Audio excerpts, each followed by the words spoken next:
This problem is for white to play. So white has 4 liberties left, and it's not super clear how many liberties black has. But black does have a good position here on the corner. So white needs to be careful, right? There are a few things that white can try. One is this, not a good move. Black can connect here. Now this is a 4 liberties versus 3 liberties situation, and white will die this way. If white tries this, this is also not good because white has a flaw in its own shape, and white will die like this. So pushing here will not work. So the correct answer really is to play this. This is black's weakness. Black has to find a side to Atari. If black Ataris from this side, then now black cannot come in from either side. So black will die, basically, like this. So black can only Atari from here. And now the standard move for white is to stand down and allow black to capture these 2 white stones. But what white can do is to throw in here, right? Black cannot connect, right? Black cannot connect and can only capture here. And now white connects on the outside.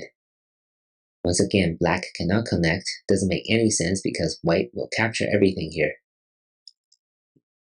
Black's number 10 can only escape from here. And now white Ataris. This will be a connect and die situation. Black cannot connect. Black can only pull out like this. And white will be able to capture these 4 stones. And this will be a success for white. So the main takeaway in this pattern is black's weakness in this move. There are a couple other moves that we can look at. One is this. Black will try this. And what black will do is to push and cut so that it gains 1 liberty for black.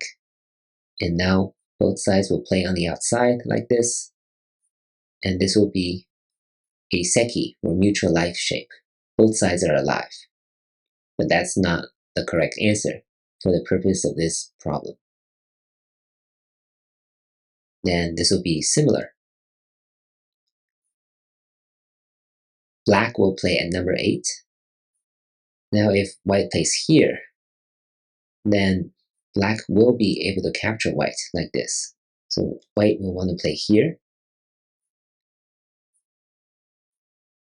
And once again, this will be a mutual life shape with 2 mutual liberties that neither side can occupy first. So overall, the main takeaway here is black's weakness in this move. And it is a pretty common technique for white to sacrifice these 2 stones, but in the meantime, black has played all these stones and has made its own liberties much tighter than it was at the beginning. And white uses this to create a connect and die situation for black.